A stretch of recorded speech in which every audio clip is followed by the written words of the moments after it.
We have 19 registered. It's not bad. So that means if we have 10 people, that would be great. That would be great. That'd be great. I am Afro-Alien. You. But mine hasn't shown up yet, so There's always a time lag, remember? Right. Yes. It's a long time lag. Yeah, it's okay. It's okay. Oh, there's a check. Yeah, let's not forget that. Hi, people. I see you. So there. I'm going to deal with this down There here. are 3 of you. That is amazing. Let's see the top of my head here. There we go. We'll have an intimate group today. They don't know. Just us. We're going to tell you the real secrets, since there's just us here. Okay. So if you're in there, make sure to say hello. Hello, there's Michael. Hi, Michael. Hello, Michael.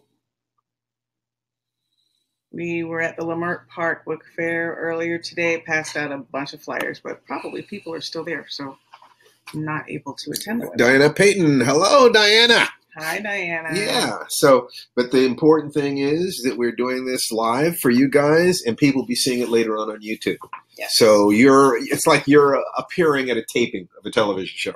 So An intimate taping. An intimate taping. Hello, Hi, Christine. Oh, Hello, hi. Tom Barkley. Hey, Hello, Tom's Michelle. Been here before. Tom has been here before. Tom is an old and dear friend. He is true blue. Ask for more. He's a real ally. And we have Michelle and Christine and Jennifer, and this is great. And we'll get getting started in just a minute. Afrofuturism. Did you learn the theme song? No, you wrote a theme song? Never mind. Oh, I'm always behind the curve. It's so hard. You just move too fast. Shall we get going? Yes, at 6 o'clock. Okay, it's 6 o'clock. We're going to get going. Welcome to our Afrofuturism webinar, from Octavia to Black Panther. Or Octavia to T'Challa. Those of us who are his intimate friends. His intimate friends get to call him T'Challa. Those of us who have his email address. So it's Tom Barkley says that is my Scott Joplin T-shirt. It's right. I got it probably from the Scott Joplin house when I was researching my novel Joplin's Ghost, which was an amazing research experience. So anyway, welcome to all of you. You were doing a sort of Afro historical piece of work there, and you had something really strange happen while you were at the Scott Joplin house, didn't you? I played the piano in front of strangers. That was pretty strange. I don't remember a strange thing happening. Oh, you were told about a strange thing that happened. Anyway, I'm Tanada Reeve-Dew. I am an author, screenwriter. As an author, I won an American Book Award. Share with this gentleman next to me an NAACP Image Award. Just won a British Fantasy Award earlier this year for my short story collection, Ghost Summer. And I teach at UCLA. I was teaching Afrofuturism at UCLA, which kind of inspired this course. But this coming fall, I'll be teaching a Black horror course called The Sunken Place. Yeah. So, and we will be touching on those things in weeks to come. You know, there's those of you who've been here before. Oh, well, I'm going to be mystery man. No, I will introduce myself. Okay. Those of you who have been here before, you'll know there's always going to be something new, and we're always going to be covering some of the same material. We're going to be kind of covering some of the same things over and over again. But we really do want you to, we want to develop an audience that's used to talking to us on Saturdays. So, my name is Stephen Barnes, and it has been my great pleasure to be a science fiction, fantasy, horror, and suspense writer for over 30 years right now, and over 30 novels out there, and television and stuff like that. And I've won the NAACP Image Award and the Endeavor Award. Was nominated for Cable Ace Award. One of my television episodes won an Emmy, and you develop some perspective over those times. And what I'm trying to do right now is to share as much as I possibly can of the things that I know. The specific purpose of our webinar is to talk about Octavia Butler, her work, and how she rooted the Afrofuturism movement in many ways.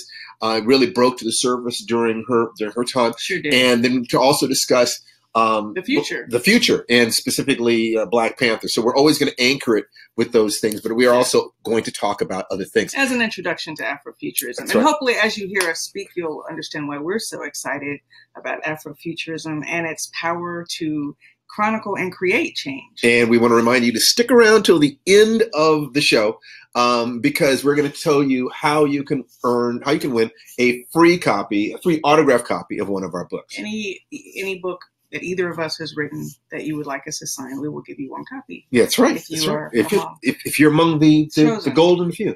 So, I wanted to start this just by talking about a movie I saw a long time ago. And I was sitting in the movie theater with a good friend of mine, Dan Pinot, white guy of Hispanic origin. And, she's sitting crisscross applesauce up on the piano bench. None of my business. We're watching the movie Damnation Alley. And in this movie, George Peppard and Jan Michael Vincent and Paul Winfield are traveling across a nuclear wasteland in an atomic Winnebago. And they come to the ashes of, I think it was Las Vegas. And out of the ashes of Las Vegas comes the last woman in the world. Mm. And she's white. Mm-hmm. And I turned to my friend Dan and I said, they're going to kill Paul Winfield. And he said, what? I said, they're going to kill him. You know, they're not going to pretend that he's not interested in this woman, and they're not going to let him compete for her. So the only other thing the screenwriters can do is kill him. And Dan looked at me and said, Steve, you are so cynical. I just can't believe you sometimes. And about 3 minutes later, Paul Winfield gets eaten by giant cockroaches. And there it is. There it is. I mean, and that was, I think, maybe the first time that it hit me really hard. The first time it really gelled for me that there was something wrong. I mean, I had known that there were things that were wrong in the image systems, in Hollywood, in film, but I hadn't labeled it quite so clearly. I think the first time I really recognized that there was something wrong, and I was watching a George Pal movie called When Worlds Collide. Mm-hmm. The Earth is going to get hit by a planet. And so they build emergency spaceships to save enough people to start over again.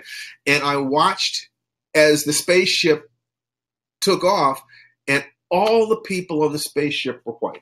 Mm. All of them. And I thought to myself, they don't care about me.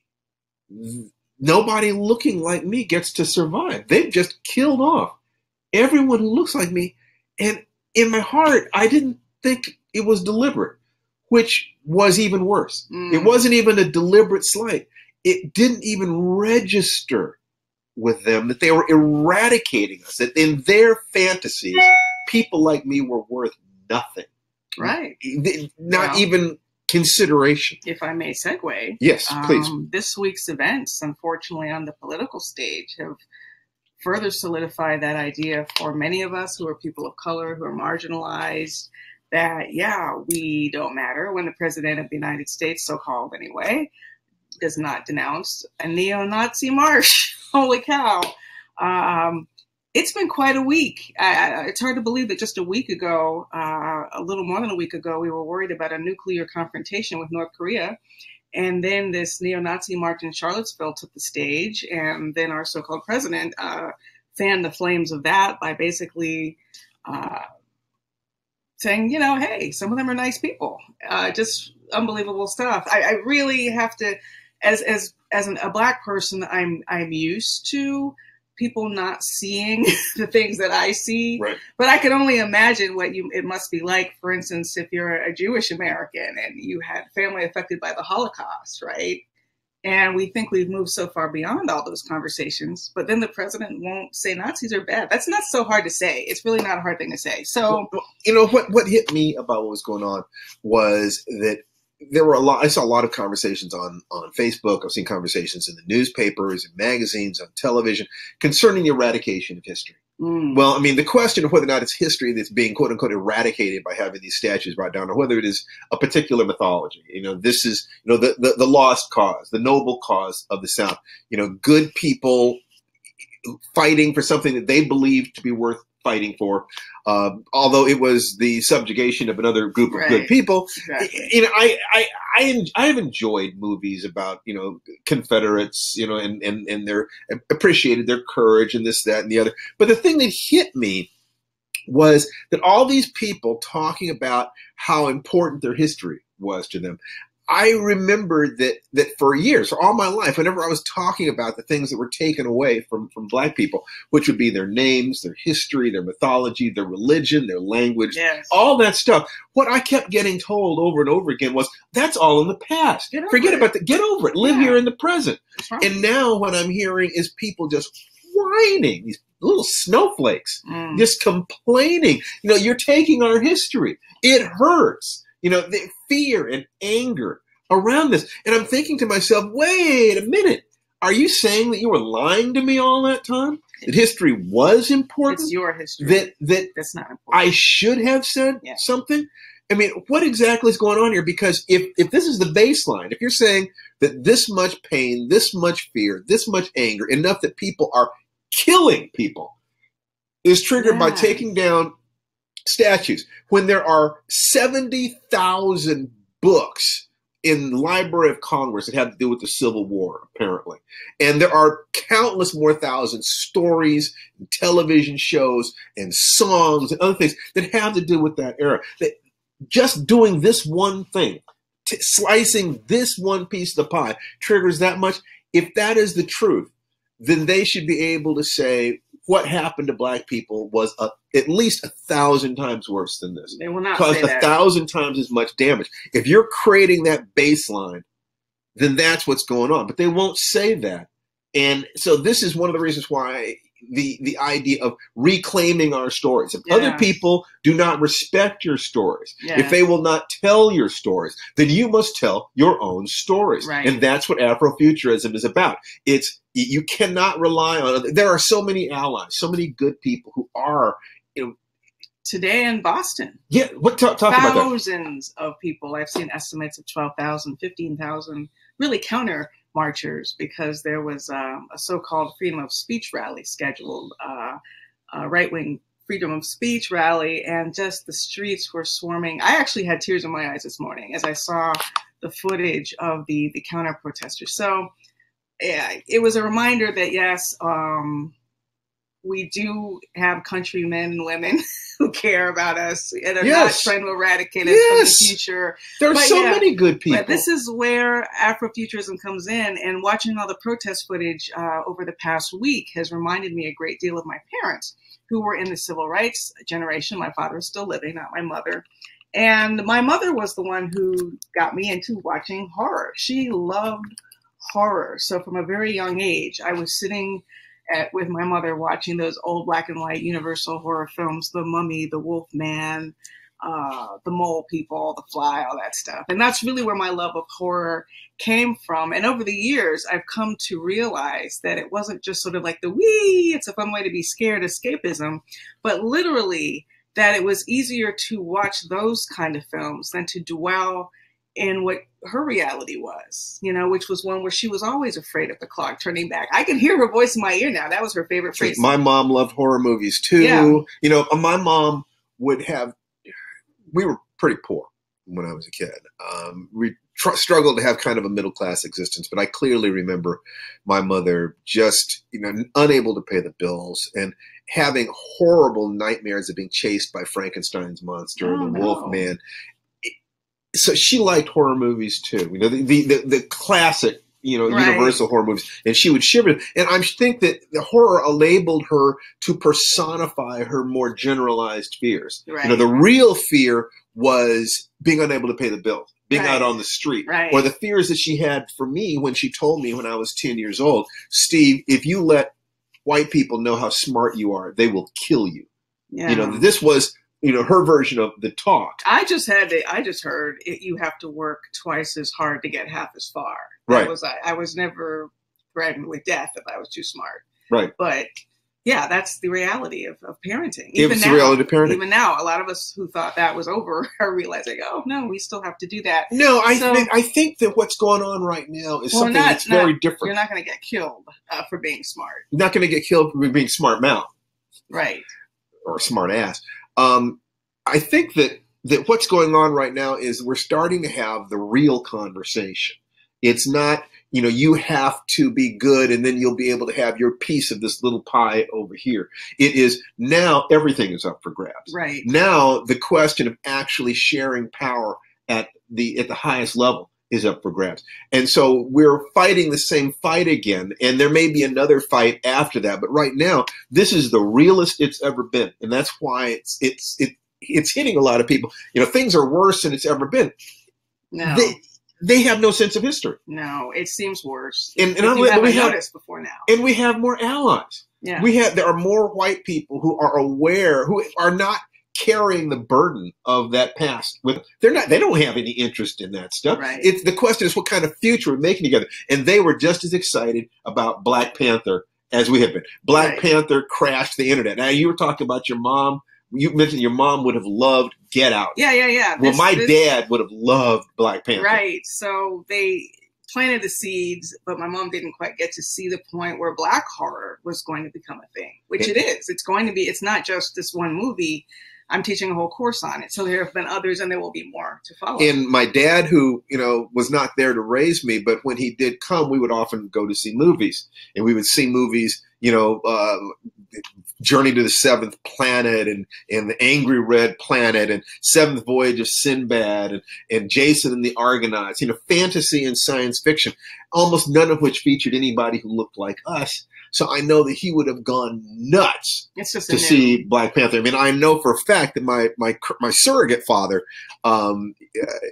Steve Muhammad, my beloved karate instructor, he had never seen the Black Panther trailer. He looked at that trailer, and what he said to me was, you know, they let him do this? I know. I mean, that he thought that the Black Panther movie would be Black Panther surrounded by white people. When he saw white people surrounded by Black Panther's people, you know, just only two white people with dialogue surrounded by what seemed like hundreds of Africans, it blew his mind. He could not believe that he was seeing this. So this is such an exciting time. And remember, it's Disney, as conservative an entertainment company as you're going to get, that have made the decision to spend $150 million to create this image. So there are allies out there. The world is shifting. Don't you dare feel like there's no hope, there's no despair, it's just getting worse, things have never changed. That is nonsense. Things are changing, and this is why the Nazis and the Klan and these people are so terrified. Well, they're deluded. They're deluded. They've been living a sort of an alternate news universe. They didn't realize how far outside of the mainstream they are. Diana, Peyton had a question about the Confederate TV series. I'm not going to spend too much time talking about that. But the danger of not being aware of where you are in history is that you propose a show like this at a time when people who have been paying attention will see huge possible pitfalls and not very clearly see how to work around them. And then, boom, this explodes. Look, no one is saying that show isn't going to happen. We know one of the... although I don't think it's going to happen. I don't think it's going to happen. In my opinion, I think that it'll die in the cradle. We're not insiders. HBO is still standing by the concept. But I think over time, it will just become clear that we haven't moved far enough beyond this conversation, and it's especially in the hands of perhaps this team, to be able to come up with a constructive way to look at that alternate reality. But art, you know... To me, well, I'm not going to talk about it anymore. I'm not. I wish God bless everybody, you know.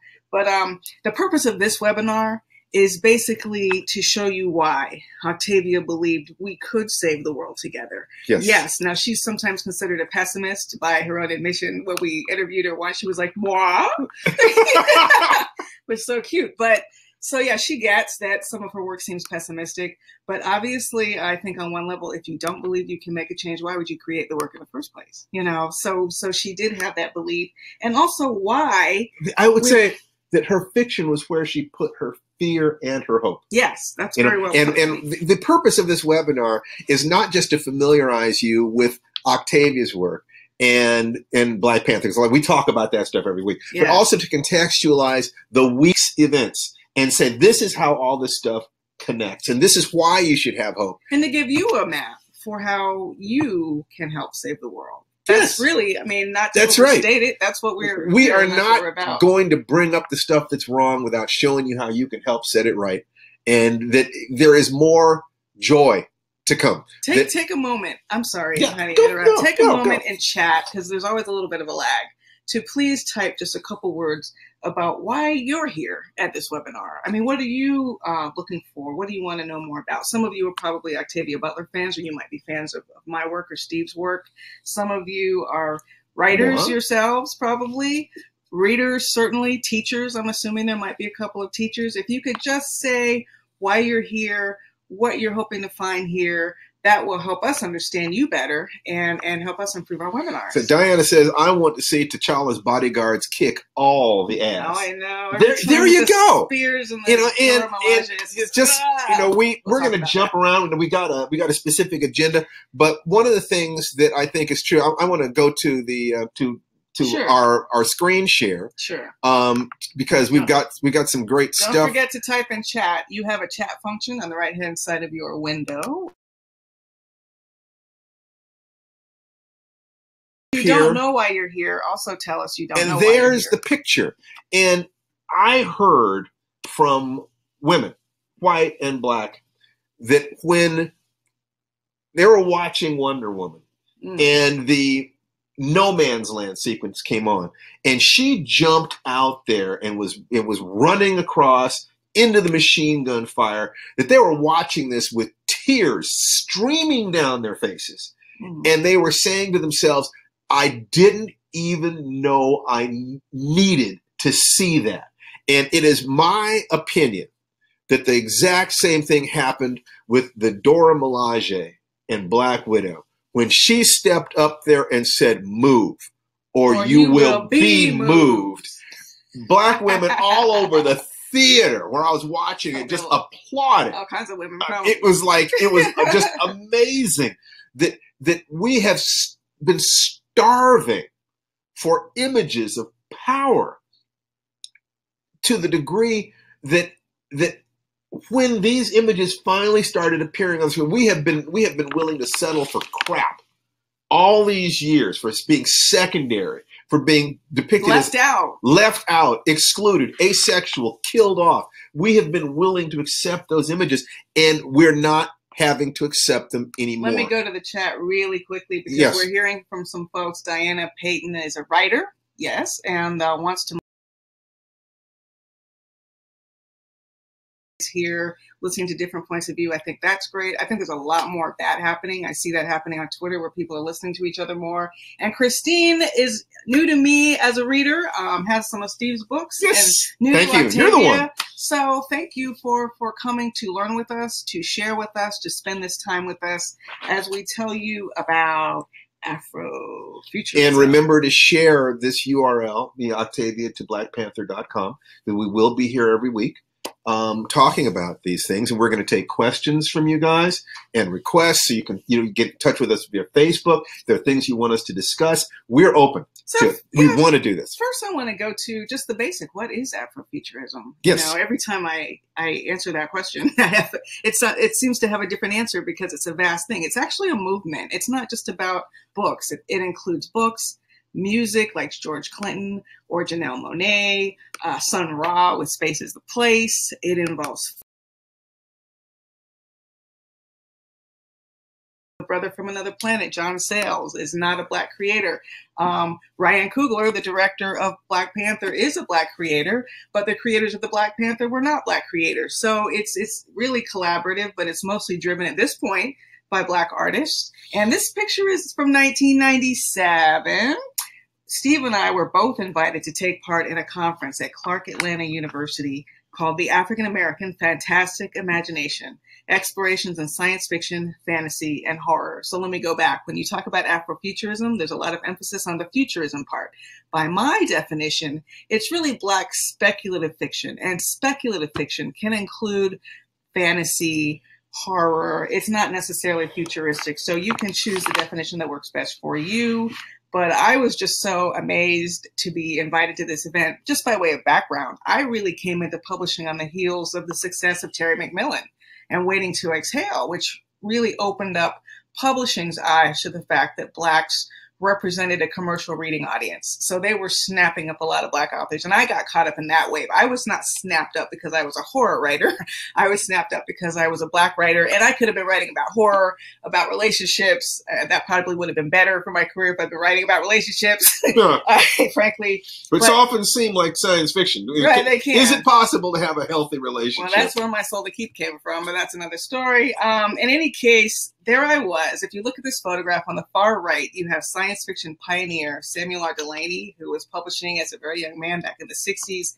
Next to him in the Space Jam sweatshirt, Mr. Stephen Barnes, back when he had his mustache. Jewel Gomez, who is known for her had more hair too. Gilda Stories, which was just reprinted. Who is that cute little girl next to Jewel Gomez and next to Octavia Butler? I'm so skinny, I don't recognize myself. But that is Tanana Reeve-Dew. Just so excited to be there. And next to me is the late and great Octavia E. Butler. And I'm so sorry, I don't know this gentleman. Anybody who knows who that gentleman on the end is, would you please send us his name? Every week. I don't know who this is, but he was a filmmaker. And we were all invited to Clark Atlanta University to take part in this. I did not know the word Afrofuturism then. I don't think any of us were using that term. It was dubbed just a few years earlier. This was 1997. The term was dubbed just a few years earlier by Mark Derry, who was a cultural critic, you know. Mm-hmm. But even before that term was coined, Black writers and artists have envisioned themselves in a future or a revised past. There's a great where they can escape, examine, and postulate alternative social, economic, political, and personal tableaus. So whether you're talking about W.E.B. Du Bois, best known as a social activist and a co-founder of got all these great screen shares. I'm going to go back. I'm going to go back. But W.E.B. Du Bois wrote The Comet. And he really got down and dirty with it at describing all the dead bodies everywhere. He wasn't just playing around. And this wasn't the only science fiction story he wrote, but the only survivors were a Black man and a white woman. So obviously it's an examination of what is it that makes us human and not just Black or white. I wanted to change that B to a capital because that's be crazy. Yep. Okay. Boom! Okay, there you go. Okay. There it is. I'm sorry. The English teacher in me could not resist that.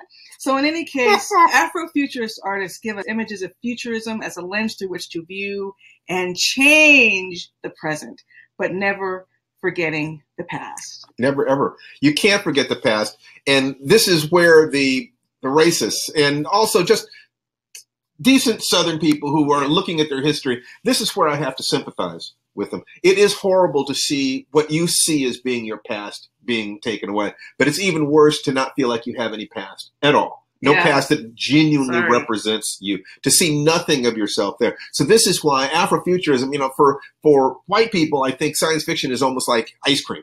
For us, it's going to be like, it's meat and potatoes. Right. It's going to be literally saying, who am I? You know, who are we? What have we been all this time? If we're not these images in film, when we're not these images in television, in books, and so forth, that were created to nurture the other tribe's children. Right. Well, what are we? And we have to answer that for ourselves. We cannot stand up and reach for the sky. I like to say that Afrofuturism is for everyone, because The Comet is a great story, no matter what. We're part of America. But especially for those of us who weren't well represented, say, in the original Star Wars movie, maybe. Yes. We were literally erased. And I would say accidentally erased, because George Lucas went back and corrected it. That's right. Lando Calrissian, as soon as people gave him feedback, he fixed it. But that's what you do if you're saying, "Oh, I made a mistake," bang, you fix it. And even though as a kid I didn't notice there were no Black people in Star Wars, I was just blown away by the special effects, and I was Luke Skywalker. I was Princess Leia. I have that ability to empathize with characters that don't look like me, because we all have that ability. But you understand something? Black people had to have that ability. Yeah, we had to be able to empathize with white people in ways that white people were not forced to turn around and empathize with us. And Afrofuturism really does give all of us a great way to learn that empathy. Let's say if you're not Black, for example. Because we're painting a future that includes all of us, and it shows a pathway. Say I'm Asian American, I can draw inspiration from that, from Black Panther. It's only a matter of time, trust me, after Black Panther blows away the box office, that all kinds of movies with Latina. Oh, Asian it's already happening. actors. See, that's America, and as long as you can see the humanity in others, then that America is nothing to fear. As long as you can see that, as long as you believe in human equality, it's all going to be fine. Women are going to be taking their full place in the spotlight. You know, gays, blacks, you know, people of color of all kinds. We're all going to be part of this complex braid of humanity. We actually already are. We're just not always reflected that way. That's true. You know, I had a great lesson in Afrofuturism and the power of Afrofuturism recently in Little Rock, Arkansas, where I had the honor of meeting civil rights activist Elizabeth Eckford, one of the Little Rock Nine, who helped desegregate Little Rock Central High School in 1957. This photograph on the left of her being shouted at has come up again as people compare that photograph to some of the vitriol that we saw in photographs from the Nazi rally last Saturday. So the reminder is, wow, you know, the past isn't that far away. Her tribute was right before my keynote talk, which was Afrofuturism, Dreaming Our Future, Who Better to Lead, where I drew on lessons from the civil rights past, as well as the work of Octavia E. Butler and other artists who use Afrofuturism to help create true life world building. So whether it's Butler's dystopian warnings about the future, she even foresaw the slogan, "Make America Great Again." You know, she was really paying attention to Nichelle Nichols, okay? On Star Trek, on the bridge, she's a competent and capable communications director on the bridge of the Starship Enterprise, to the long unsung women behind Hidden Figures, or the Afro fantasy world of mythic warriors and royalty in Black Panther. All that inclusivity, once normed, can be applied across underrepresented groups. Afrofuturism broadens our vision of our world and our country, both past and present, and helps give form and power to social critiques and leadership models. This is what we really need right now, don't we ever? That can be applied in real life. It's both a powerful tool and a powerful weapon. Yeah, I just want to say about that I think that we have the weakest leader that we have had, that this country has ever had. This goes step outside politics, right or left. I've never felt this way about any leader that we've had. Now we're going to find out our true character. We're going to find out who Americans really are. I do not have fear for the future. Right. Barring some catastrophic action, I think we're going to be just fine, because I think that America is not just a country. It is a story. It is a myth that is, I think, as powerful a story as you can possibly have, that it says that human beings can live together with dignity and grace and power and love. And I think that that dream sometimes has exceeded our ability to actually achieve it, but it's there. It's there. You know, I've always believed in this, and I was taught that belief by my mom. I was raised by my mother and my sister.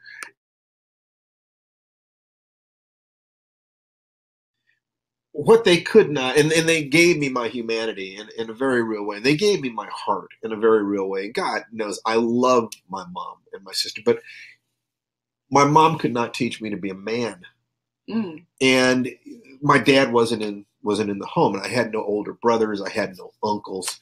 I had no male role models in that sense. And so there was a real hole in my heart into that question: what is it going to take to be a man? What is it going to take to win the respect of the kinds of women kinds of men I respect, and the admiration of it, and to be desired by the kinds of women I desire? Just quite frankly, it seemed like all the other guys knew how to do this. What am I going to need to do? So I became addicted to images in film and television and books of macho guys. You know, guys who could kick butt, take names, get the girl. I mean, I was absolutely addicted to this stuff. I had to know how this worked. There is only one problem. Guess what? Every single one of those images that I was addicted.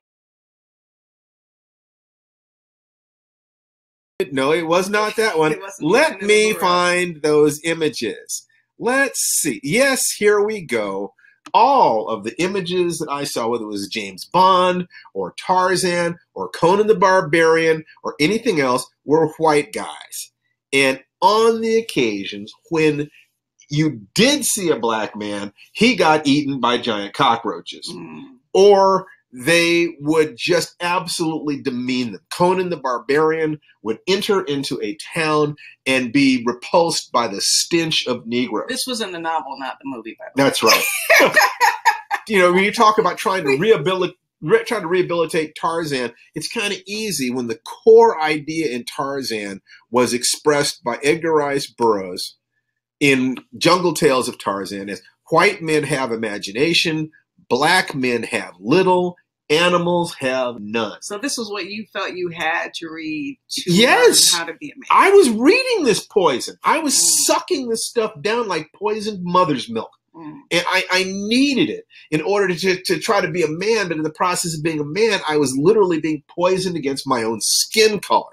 And if you take a look at some of the other images, just the images of fat black women mammies, in Gone with the Wind. Gone with the Wind was the dominant image system about slavery for almost 100 years, 80 years in America, up until Django Unchained and 12 Years a Slave. Right. Finally, the truth about things started coming out, that there was this range of human relationships under slavery, and it was never good, but it was often horror. There were decent people, but there was also absolute human horror. Yes. This is what I suffered. Right. This is what I went through. That I needed these things. And what I ask those listening to this, how many of you, in order to feed one part of your heart, had to poison another part? And I think that many of you, it's like, especially women in fandom, let's say. I mean, it's like staying in a dysfunctional relationship. If you wanted to find strong women who weren't scantily clad for whatever reason, it's like, why is she wearing lingerie? You had to relate more to the male hero, and that's sort of what we've had to do as blacks. We have to sort of wire around our absence, and Afrofuturism is really giving a lot of us so much of an opportunity to see ourselves. Well, I don't know about you, but the first time I saw the image of Wakanda, and in that television commercial, a combination of the fantastic, advanced, and the traditional. Yeah. It felt, once again, I didn't even know I needed to see this. Right. I never even knew that I needed to see this, because although I love science fiction, I could walk into, a dozen different science fiction bookstores and see thousands of book covers, and all that was on them was white people and their imaginary friends. Right. Okay. Octavia Butler, who was more successful than any black science fiction writer, she would have green people put on the covers of her books. I thought that this was an accident, but when I finally, in my third novel, my first solo novel, I had a character who was described as being as dark as a Zulu, and they put a white guy on the cover. So it was very, very clear that this was not an accident, that there were forces, market forces and psychological forces and sociological forces that were pushing back. That literally, people would say, well, black people, I literally had one editor tell me, I've heard it actually more than once, black people aren't interested in science fiction. Not if they can't see themselves.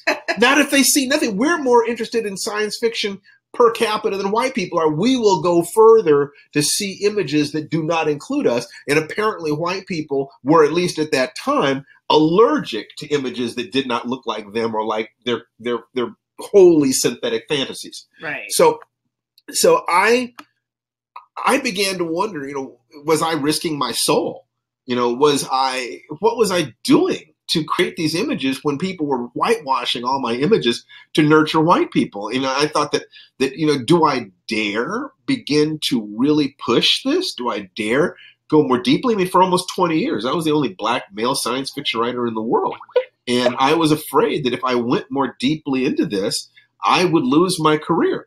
And I talked with a friend of mine, a good friend of mine named Darnell Gadberry. And I voiced these concerns that if I did it, I could hurt my career. And if I didn't do it, I would be betraying the little boy inside me. And what he said to me was, Steve, eventually someone is going to have to start writing stories that include us in the future. If not you, who? If not now, when? And why would you want to write stories for the pleasure of people you wouldn't want to have in your home? Wow, that's powerful. Let's go to Octavia to talk, because that's sort of what she was walking into.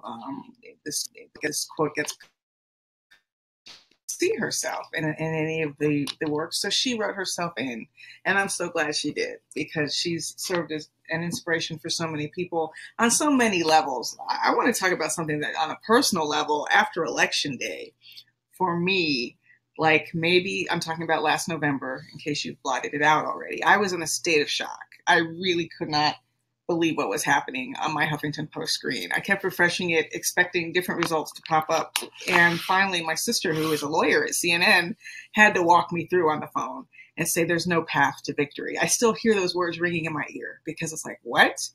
You know, I mean, some of us are still saying that all these months later. And it was looking at Octavia's work, actually remembering, because I was teaching Afrofuturism at the time at UCLA. And so all this work was really fresh to me, especially Parable of the Sower. And those earth seed parables, all that you touch, you change. All that you change, changes you. The only lasting truth is change. And while those parables gave Lauren Olamina, the protagonist of Parable of the Sower, the clarity of vision she needed to be a leader, even as a teenage girl, in a landscape even worse than ours, honestly. Not much worse. Ooh. Rapidly less worse, okay? Damn. But still worse. We all have to agree it's still worse for most of us.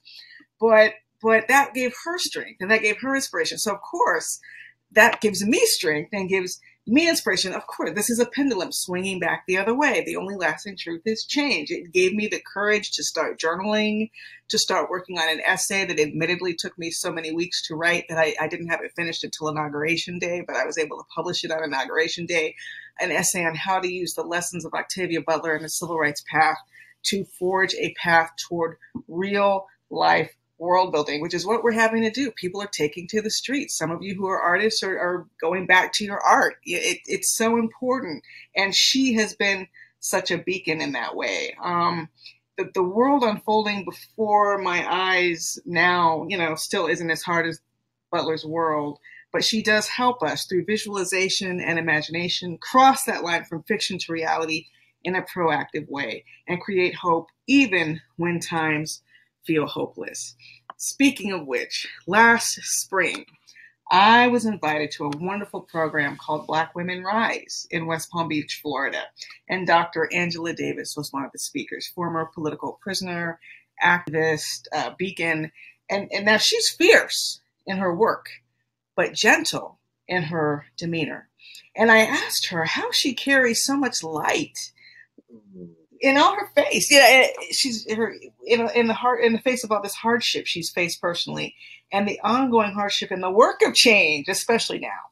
And here's what she said, and I think this is something that's very important to remember in general, but about Afrofuturism in particular. She said, if I'm optimistic, it's not because I see the world through rose-colored glasses. And as an aside, that's what we're moving away from culturally, is the rose-colored glasses. Let's see the world for what it is, not what we think it is or what we want it to be. It's that if the work we've done for so many decades and hundreds of years will make the difference in the future, we have to be able to imagine the different future, even though there are no guarantees. But in order to do the work we do, however we do it, whether as artists, as activists, as judges, we have to believe that a different kind of world is possible. We have to. And if you look at something like Black Panther, now moving away from her quote, and you're saying, wow, there's so much excitement over this. It's just a fictitious character. It's just a movie. Is it really? Is it really? I was one of those women who was so electrified by the Dora Milaje. This is Florence Kasuma. I looked her up on the internet. I was like, who is this woman? She spoke for 15 seconds in the movie, and I walked away like a fan for life. because it was that powerful. One of my coworkers said she didn't think she could go to work the next day because that strength was just coursing through her based on that experience. So Wakanda, like Steve was saying, that juxtaposition between the ritualistic, like the spears that you see and that kind of thing. Let's look at the group photo. Oh no, this is a good one. Okay. In Wakanda, you see that juxtaposition between the old, the ritual. We have tribal scarring on Michael B. Jordan here. And then the futuristic with the futuristic looking craft. And that is really the visual definition of what Afrofuturism is. It's a future built upon the acknowledgement of the past.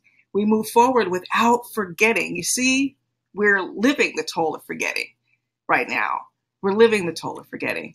So we're living the toll. It's not just forgetting, of having had erasure. Yes. Of people who literally controlled our mythologies and our histories to their own benefit. The thing you have to remember is slavery is the process of turning wolves into dogs. It is the domestication of human beings. You have to get them to forget what they used to be. That's the only way it works. It's the only way it works. So they actually had to control the image systems so that we would be stuck in what's called a neotenous phase, never maturing beyond adolescence. What's going on is we're creating a generation of kids right now who are actually maturing to full adulthood. And waking up. They're waking up. You know, I was 14 years old when Black Panther first appeared. It was 1966. And it blew my mind to see, you know, this black man, African, create an advanced piece of technology and have him beating the hell out of the Fantastic Four. It was just amazing. I mean, I was thrilled. I didn't even know that I needed to see this. Right. And as soon as I saw it, I felt like I was starving. You know, looking at Wakanda, this hyper advanced civilization, and I have to give it up. Stan Lee and Jack Kirby, two Jewish comic creators who had seen the horrors of World War II, and they understood the cost of erasure. And these two men literally sat down and said, "Why are there no black superheroes? Why not?" And Stan said, "Let's create them." And Jack Kirby created Black Panther. And all I can say is, God bless both of them. That is being an ally. Yeah. That is seeing the humanity in other people and grasping that you're giving things to your children that other people's children lack. Now, they started trying to make black superheroes, and they did Blade, you know, of course. Yeah. But the road to Black Panther was a tough one, because in order to do this right, they had to get it right. What director could they possibly use to get this to the screen? Well, could they use a white director? It would be difficult unless that director had already proven themselves. It had to be a director who could both handle the images, understood the culture, understood the importance of this, but was also commercial. So who arose was a young man named Ryan Coogler, who did a movie called Fruitvale Station, about as conscious, about as woke a movie as you can possibly get.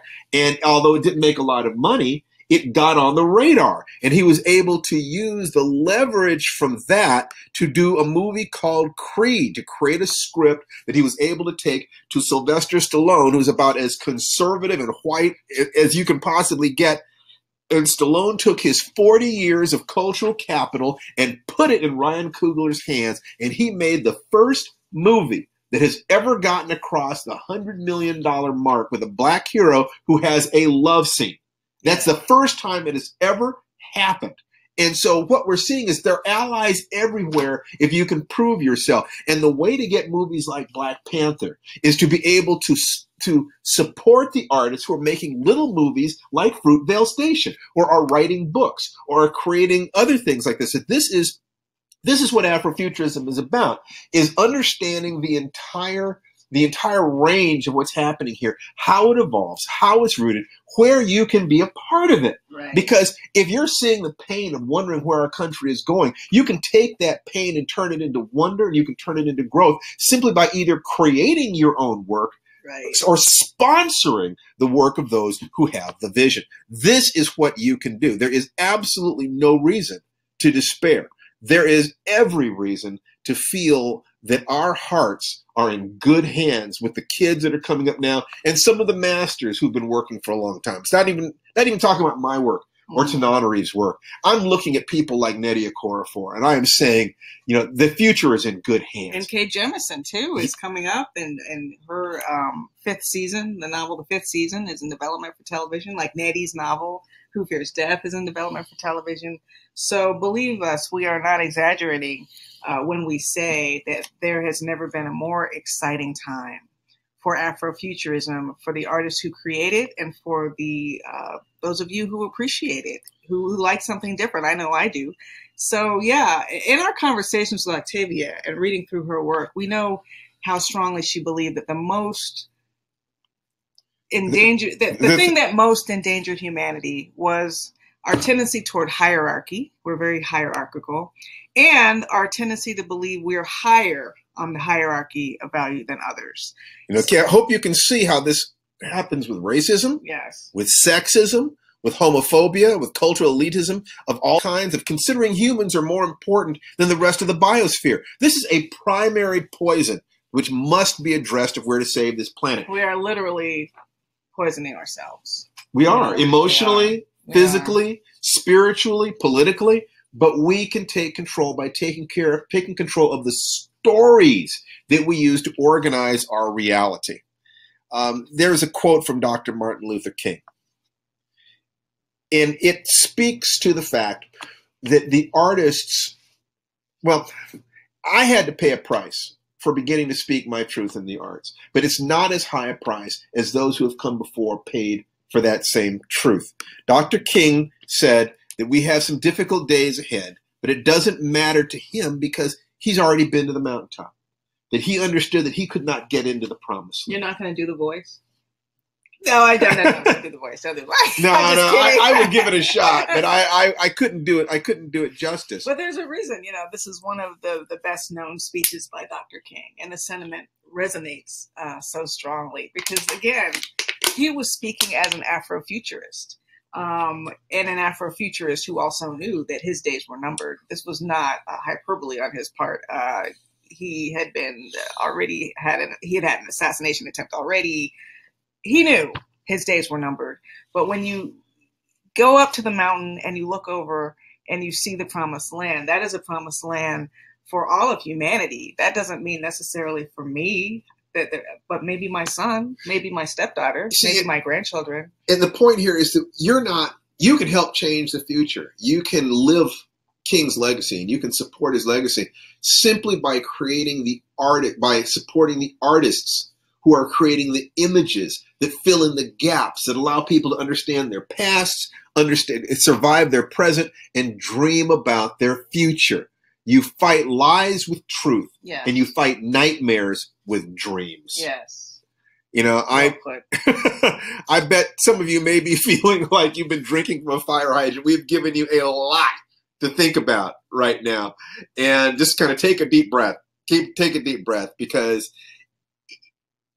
you're seeing all the things that are happening and all the wonder, and hopefully you're having a sense of where Octavia was coming from, where Chip is coming from, where Tananarive's coming from, where I'm coming from, and understand a little bit of where this comes from, because now you're understanding what art is taking that passion and combining it in pain and combining it with skill and having enough hope to feel that if you speak your truth, you're not going to be dragged out in the street and beaten. Yeah. You're going to be able to support your family. And you might be asking the question, how can you be a part of this? Well, Tananarive has, and Tananarive and I have lectured all over the country and internationally concerning Afrofuturism. And our question was, how can we take what we've been doing to teach people what this is so they can be either, more responsive audiences or more conscious artists? But you might not be close to UCLA, and you might not have $3,000, $4,000, $5,000 to take these classes, and that's what it would cost you if you were taking all the classes. So our thought was, what can we do to make this more available? If you didn't know that W.E.B. Du Bois was writing science fiction, or you didn't know that Janelle Monáe in her music was an Afrofuturist, there's just such a deep well, and it's all connected.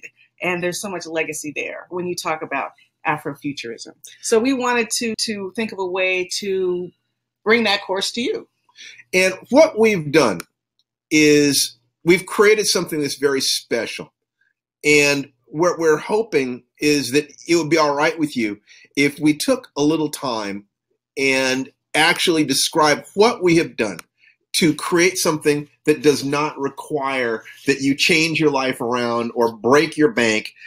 What can we do to actually take the combined almost, 75 years of knowledge, of writing knowledge that Tananarive and I have, and put it into something that you can appreciate. And with your kind indulgence, we want to talk to you about that just a little bit. What we've done is we've created the Afrofuturism class. And it's a 10-week workshop. And it covers so much. And I'm feeling so proud. We're so happy with what it is that we did because we covered so many things in a really easy to absorb, fun form, just of downloadable classes. Yeah, this is a representation of the class, but it's all digital download. And we say 10 weeks. That's 10 weeks at your pace. That's right. You get 1 week at a time. If you don't have time to get to it that week, you get to it when you can. But basically, it's like what we were doing here. We lecture for part of it. You'll say, watch Jordan Peele's Get Out.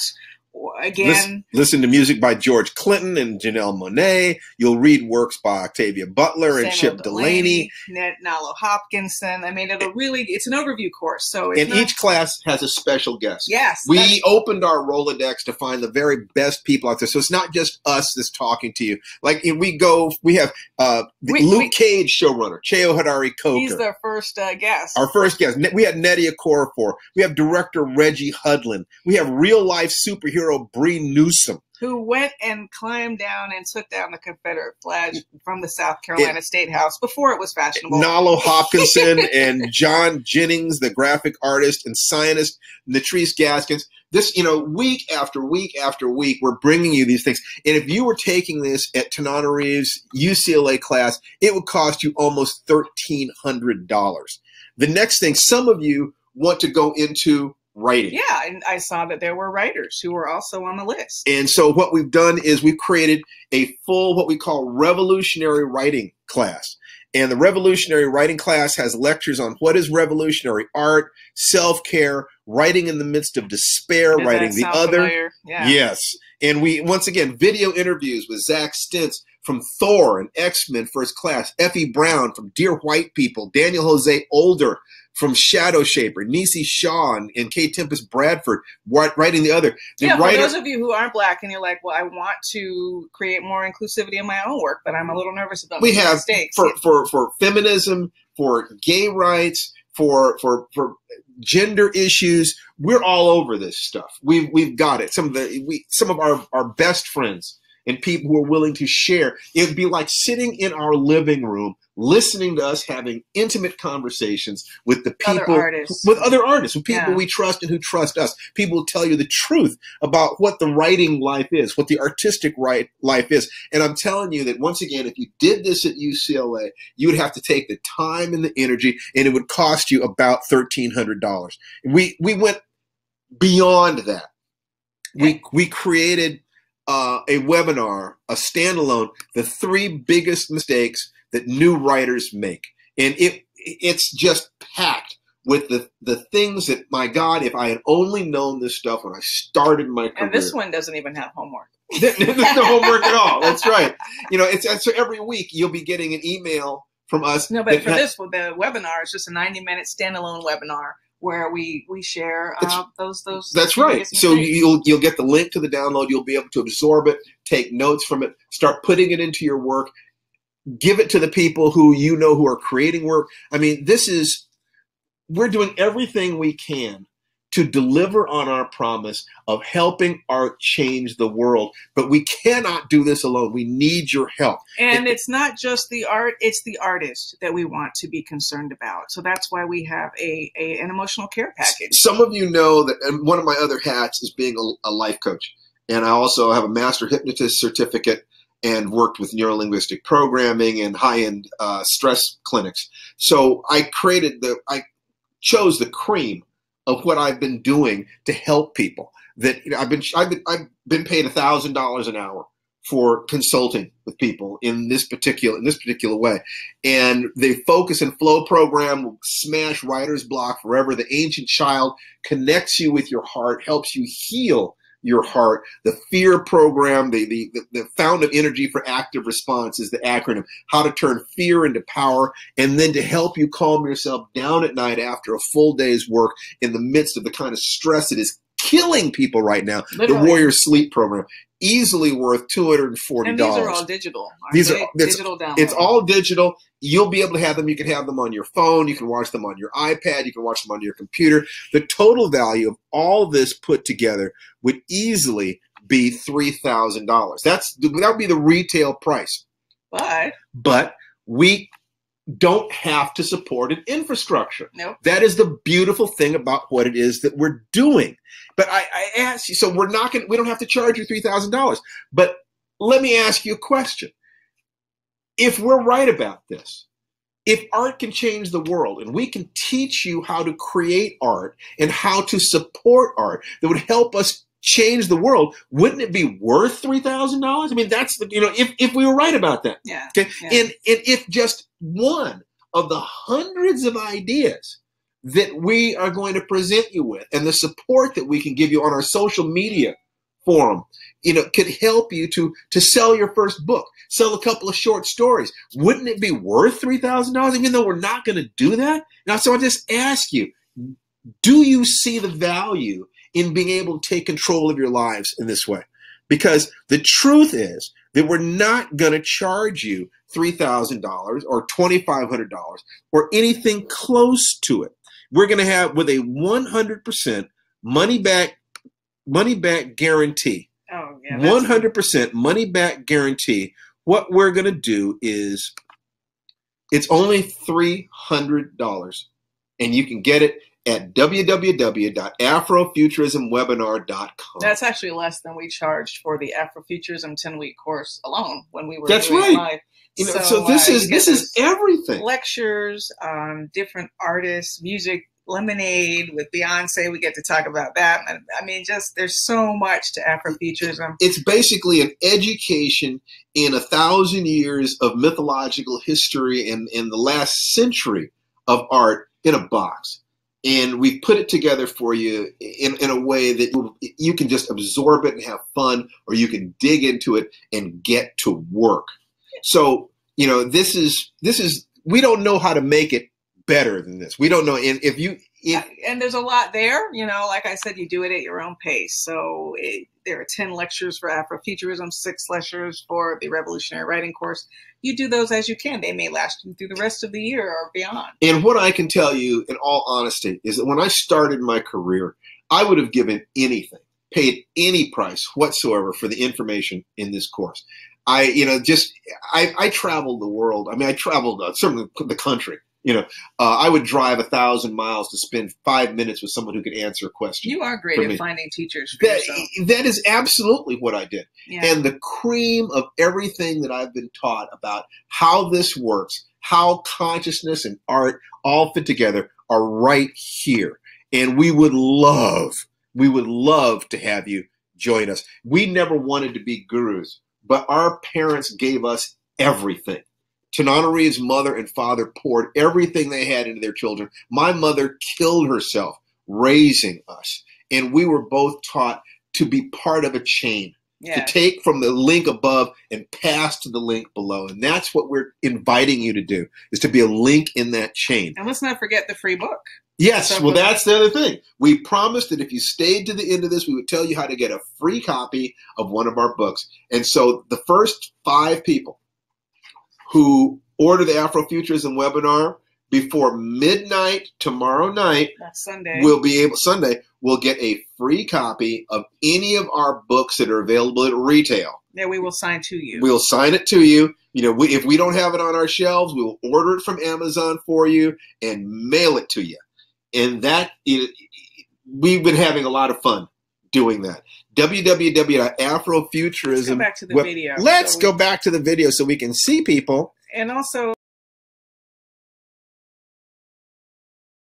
not cover. We don't talk a lot about our own work when we do this lecture. So what are you working on? I am very excited. I just recently sold a short story adaptation of a novel in progress. I've been working on this novel probably close to 4 years now, a lot longer than I'm used to. Those of you who are readers have noticed probably there's a little bit of a lag because I'm doing more teaching and it does take more time. But I bit off a piece of the novel to write as a short story, and that sale has really boosted, you know, the wind in my sails to keep going with the novel. So I'm excited. I'm hoping to finish it by the end of the year. That's very cool. I have my novel 12 Days just came out. We've been getting great reviews. And you can, if you've read it, please post a review over on Amazon. We've got a bunch of them over there now, and more all the time.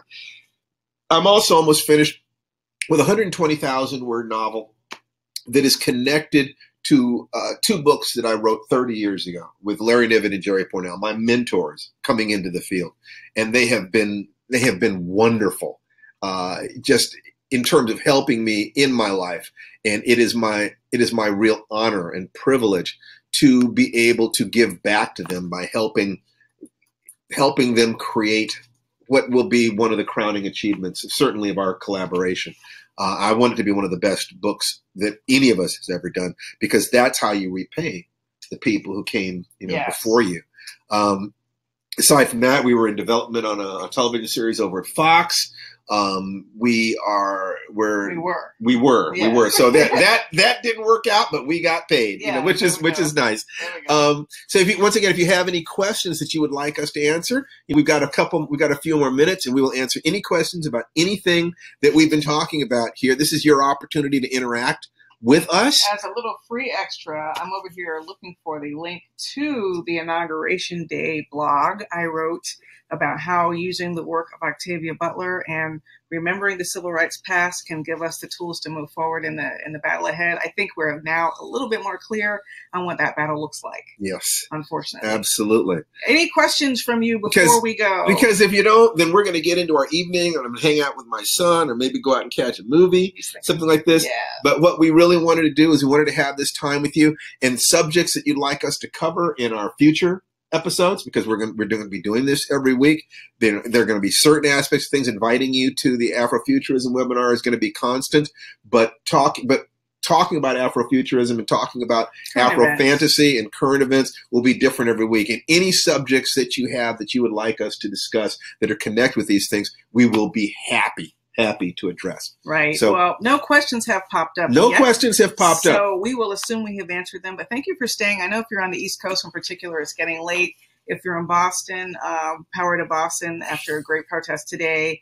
When you deal with Fox or a publisher, are you still using an agent? Absolutely. You definitely use an agent. If you don't have an agent, use a lawyer. You do not want to be navigating those waters by yourself. You definitely want to have somebody looking at those contracts. No question. Appropriation. Okay, so the question with appropriation, would you like to touch on that? I mean, it's I was just listening to Paul Simon earlier, and he had some great other cultural influences in his music that really enriched it. And I'm thinking, nowadays, a lot of people would talk about that as appropriation. Right. So it's like, sometimes you feel like you're damned if you do or damned if you don't. Well, he brought Ladysmith Black Mambazo over on the stage with him. Yes. Yeah. So how is that appropriate? Right. So perhaps not.